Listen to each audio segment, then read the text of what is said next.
What happens when a billionaire brings his maid to a high society gala just to humiliate her? But she stuns the entire room with a voice no one saw coming. Before we dive into the story, comment below where you're watching from. Enjoy the story, everyone.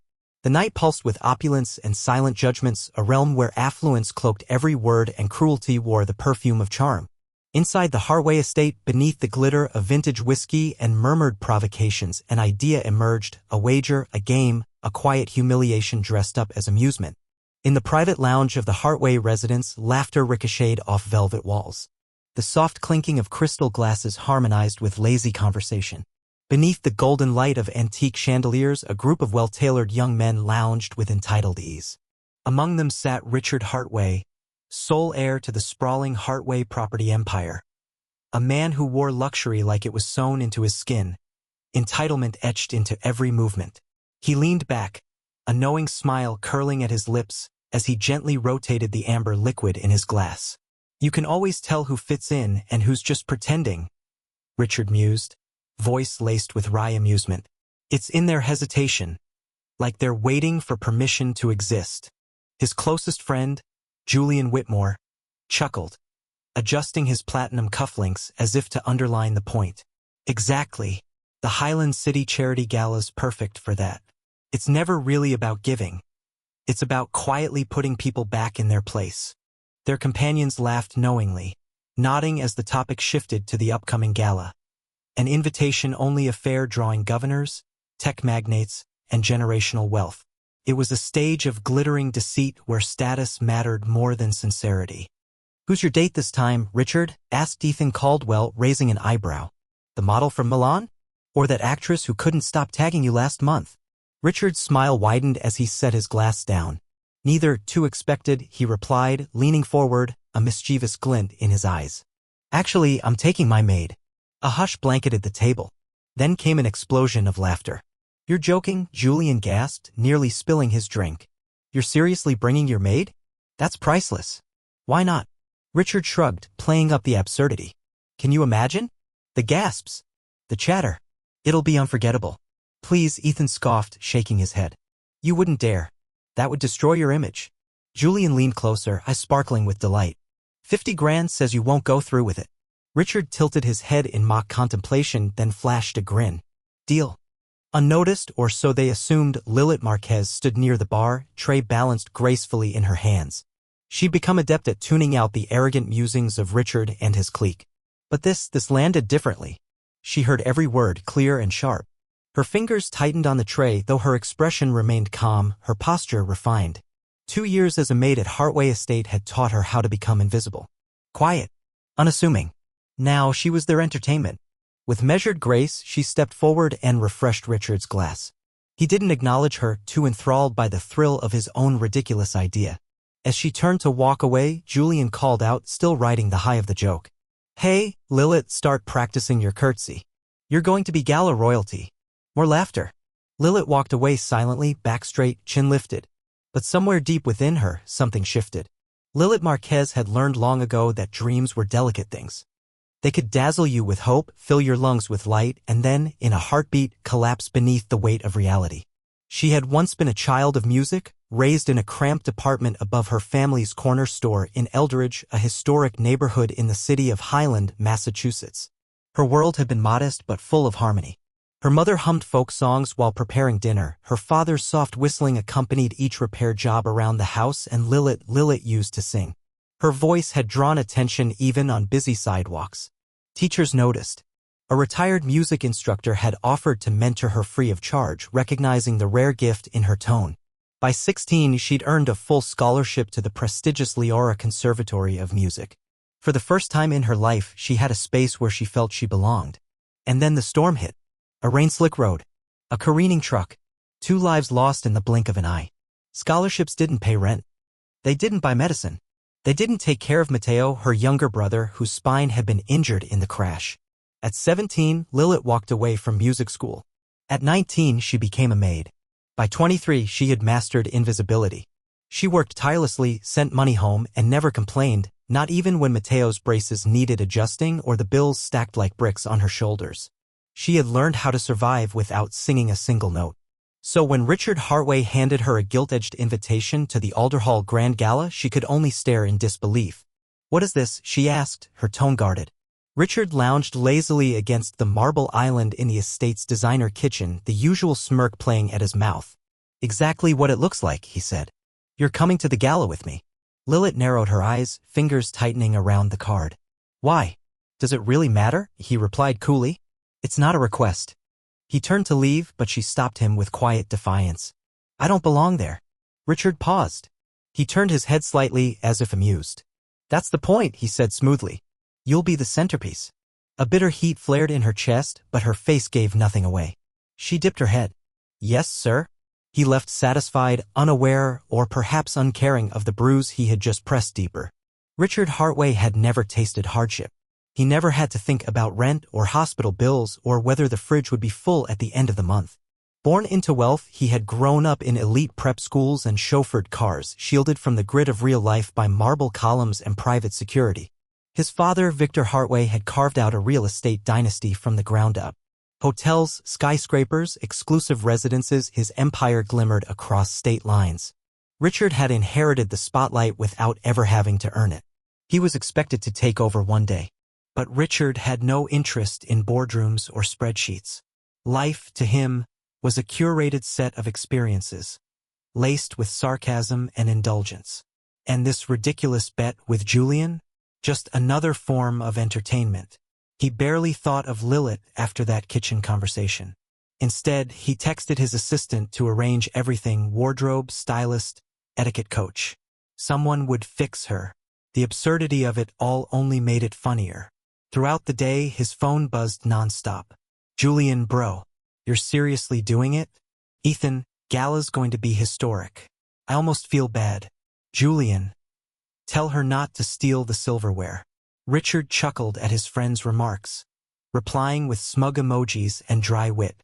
This wasn't personal. It was a joke, a game, nothing more. Lilit stood in the boutique's private dressing room, facing a reflection she barely recognized. The gown was nothing like the practical clothes she wore each day. It was a deep sapphire blue with a fitted bodice that flattered her figure before falling into a cascade of delicate silk. The fabric shimmered like moonlight on still water. Her hair, usually tied back for convenience, now framed her face in soft waves. Her skin had a gentle glow, her lips painted a bold yet graceful red. For the first time in years, she wasn't a housemaid. For a moment, she wasn't burdened by struggle. The stylist, a sleek woman in heels and a no-nonsense bun, stepped back and nodded in approval. "You clean up better than I expected," she said with a wink. Lilit gave a small, polite smile, though her throat was tight. She shifted slightly, watching her reflection move. She hadn't worn anything beautiful since she was a teenager. Since that night in her recital dress, trembling with nerves and promise. That girl had carried hope in her voice. This one? She carried silence. Lilit blinked the memory away. There was no place for sentimentality tonight. This wasn't her moment. It was his spectacle. She looked once more at the woman in the mirror, then turned toward the door. "I'm ready," she said. The Alderhall Grand Gala was not merely a charity event. It was a carefully orchestrated performance of wealth. Hosted at the newly restored Marienhurst Imperial Hotel, the ballroom shimmered with gilded fixtures and walls polished to perfection. Soft jazz floated through the air, mingling with the murmur of practiced conversations and the scent of imported orchids.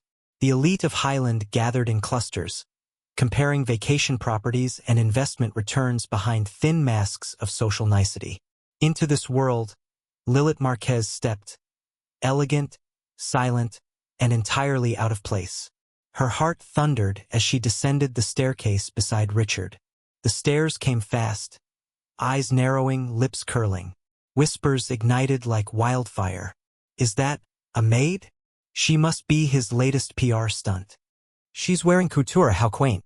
Lilit kept her posture straight, every muscle taut. Richard, meanwhile, was completely at ease, sipping his whiskey like it was just another Wednesday. He leaned toward her, voice dripping with amusement. "Relax. You're already the most talked about person here." She didn't reply. As they reached the ballroom floor, a familiar voice rang out. Well, if it isn't the scandal of the season." Julian Whitmore, standing at the bar, eyed Lilit with open mockery. His gaze traveled slowly over her gown. You really went through with it, he said, clinking his glass with Richard's. Told you I don't flinch, Richard replied casually. Ethan Caldwell, leaning nearby, gave a low whistle. She looks like she thinks she belongs. The knot in Lilith's stomach tightened, but her face gave nothing away. Come now, gentlemen. The voice floated in with silken smoothness. Madeline Winslow, co-chair of the Gala and Queen of Highland Society, joined their circle in a curve-hugging dress worth more than Lilith's annual wages. Her perfectly arched brow barely lifted as she glanced at the newcomer. A bold escort choice, Richard, she said, lips curling. Every event needs a little novelty.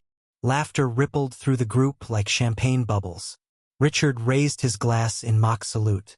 Lilit kept her chin high. Julian leaned closer, smug as ever. So, Lilit, do you prefer carrying hors d'oeuvres or clearing empty glasses? Must be strange doing neither. Another burst of chuckles. Lilit inhaled slowly. Then, instead of shrinking, she smiled. A calm, measured smile. Actually, she said, voice clear, I've always found that a person's character is most obvious in how they treat those who serve them. The smirk on Julian's face wavered. Even Madeline's gaze sharpened with interest. A few guests turned to listen. Before anyone could respond, the MC took the stage. Ladies and gentlemen, he announced, as part of our charity celebration, we have a surprise. A performance slot is open to any guest willing to share their talent for a good cause. A murmur rose among the crowd.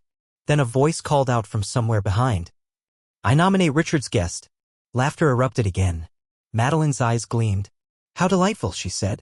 Lilit, dear, what is your talent? Lilith's pulse surged. She looked at Richard. He didn't stop them. He only leaned in and whispered. Might as well give them a show. A choice. Lilit could walk away, let them win, let the night end with quiet humiliation. Or she could rise. She steadied her breath and lifted her chin. I'll sing, she said simply. A hush fell over the ballroom. The laughter stilled. Within moments, a stagehand rolled out a microphone. The string quartet at the corner paused, awaiting a cue. Lilit stepped forward. The spotlight bathed her in golden light. For a heartbeat, it was too bright, blinding, overwhelming. But then came the silence. The same silence she'd once felt at 16, standing on a modest stage in a second-hand recital gown. Her parents in the front row. Her mother's words echoing in her heart. From here, mi amor. Always sing from here. Her hand had pressed softly to Lilith's chest, right where the music lived. Lilit closed her eyes. And began. The first note drifted into the air, gentle, unwavering. Then another, fuller, stronger. Her voice, trained and pure, spilled into the room like a rising tide. Her soprano rang clear and haunting, touching every marble column and every frozen heart. She sang not for them. Not even for Richard. She sang for her past. For the girl who had lost everything. For her brother. For her parents. For herself. The ballroom held its breath. Lilith's voice carried years of grief and strength. It rose with memories of lullabies and dreams, of promises broken and courage rebuilt. Flash, her mother stirring a pot of arroz con pollo, humming softly. Flash, her father dancing with her around the kitchen, laughing as she twirled. Flash, herself in front of a cracked mirror at the music academy, whispering, one day. And now here. Now. The final note pierced the air, long and mournful, before fading into silence. Nobody moved. Then a quiet sniffle. Followed by a single clap. Another. Then the room erupted. Applause thundered through the ballroom, the crowd rising to their feet in awe.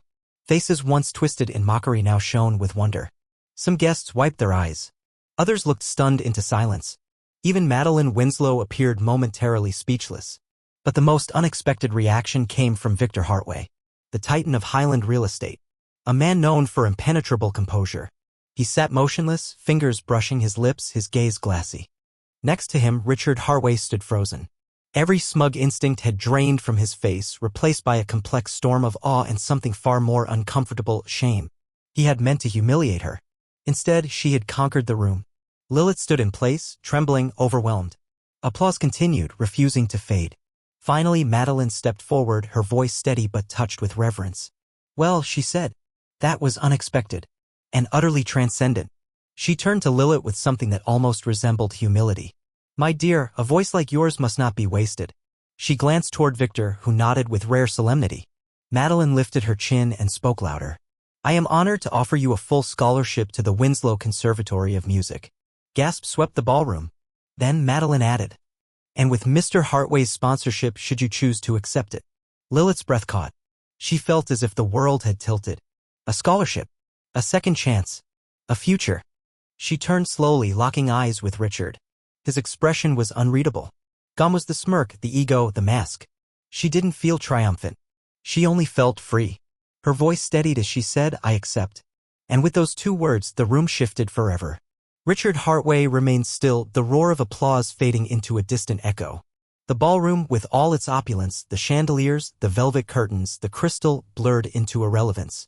All he could see was her. Lilit Marquez, standing at the center of it all, radiant in her calm, trembling in victory. Her eyes shimmered, not from fear or shame, but with something deeper. Liberation. He had brought her here as a cruel joke. And now the joke was on him. He had paraded her through the wolves only for her to become the light that silenced them. And he had never felt so small. People now crowded around her. The same people who had scoffed hours earlier were now offering praise, business cards, invitations. She didn't seek them. They sought her. And for the first time, Richard understood what it meant to be truly powerless. Victor Heartway moved through the crowd and approached Lilit with a grace that made others part instinctively. "You have a remarkable gift," he said, his voice firm yet sincere. It would be a tragedy to let it go unheard. Lilit studied him cautiously. This man had built a kingdom from dust. He'd crushed competition with a look. Now he stood before her, respectful, almost reverent. "Thank you, Mr. Heartway," she replied evenly. Victor nodded and stepped back. Richard watched the exchange with a heavy weight in his chest. His father had never looked at him like that. Ever. Meanwhile, whispers flurried faster than champagne being poured. The media would devour this. By morning, it would be everywhere. The night a star was born in silk and silence. From maid to maestro, Lilit Marquez stuns Highland society. Richard Heartway's dare turned into history. He clenched his jaw. This wasn't just her night. It had become her story. And he, the villain, he couldn't get her voice out of his head. Long after the music ended, it haunted him, cutting deeper than her words ever could. That afternoon, hours after the gala had ended and the headlines were already spiraling online, Richard found her alone in the Heartway estate's garden. She sat on a weathered bench beneath the elm tree, the same one that bloomed pink in spring. The gown was gone, replaced by her usual clothes, but somehow, she hadn't lost her glow. He walked over, hesitant for once. "Lilit," he began softly. She turned but said nothing. He shifted, uncertain. "I know I was awful. No excuses. I treated you like you didn't matter. He paused, swallowing. "I'm sorry." Lilit studied him quietly. Then came the words he hadn't expected. "Are you sorry for what you did?" she asked. "Or are you just sorry that everyone saw it?" He froze. The truth hit like a slap. He didn't know how to answer. Her gaze didn't waver. Lilit rose from the bench, her movements graceful but resolute. "You don't get to apologize and expect it all to disappear," she said. "You turned my life into a joke. But I didn't break. I got what I needed." Richard's throat tightened. She wasn't angry. She wasn't cruel. She was done. He nodded slowly. "I understand." She held his gaze for a moment longer, like she was trying to decide whether there was anything left of him worth her attention. Then, with a faint, almost sad smile, she walked away. Richard remained frozen beneath the elm tree, alone with his thoughts. And for the first time in his charmed life, he understood the weight of who he had become. Empty. Privileged. A spectator in someone else's triumph. But deep inside him, something stirred. For the first time, he wanted to be better. Not for praise. Not for redemption. But because she had made him see. The Leora City Opera House stood tall under the warm lights of opening night, its entrance lined with red velvet ropes and breathless anticipation. The audience gathered in their finest attire, chattering in hushed tones, excited for the debut of a name that had swept through the city like wildfire. Backstage, Lilit Marquez adjusted her shimmering silver gown. Her breath was steady, her posture strong. Months had passed since the gala. Months of tireless training, discipline, and rebirth. She wasn't just the maid anymore. She wasn't a joke, or a whisper, or a symbol. She was a woman with a future, earned, not gifted. As the curtain lifted and the orchestra began its overture, Lilit stepped into the light. Her voice filled the theater with soul, strength, and truth. She no longer sang from memory. She sang from power. And somewhere in the last row, one man listened completely still. Richard Heartway sat unnoticed at the back of the opera house. No fanfare. No cameras. No tailored suit. He wasn't there for applause or forgiveness. He was there for her. As Lilit's final note rang through the hall, a standing ovation erupted. The audience rose as one, hands thunderous, faces uplifted in awe. She took her bow poised, composed. Then, just before the curtain fell, she glanced toward the back. Their eyes met. She didn't smile, didn't nod, but for 1 second, there was understanding. No blame, no bitterness, just truth. And then, she turned, toward the light, toward everything that waited. The curtain dropped. As the curtain closed on Lilit Marquez's journey, one truth echoed louder than any ovation. Greatness is not dictated by origin but by resilience. She was never just a maid. She was never just a joke. She had always been destined for more. She didn't seek vengeance. She didn't need to prove anything. She simply rose. And as for Richard Heartway, maybe, just maybe, her song changed more than her fate. Maybe? It changed his too.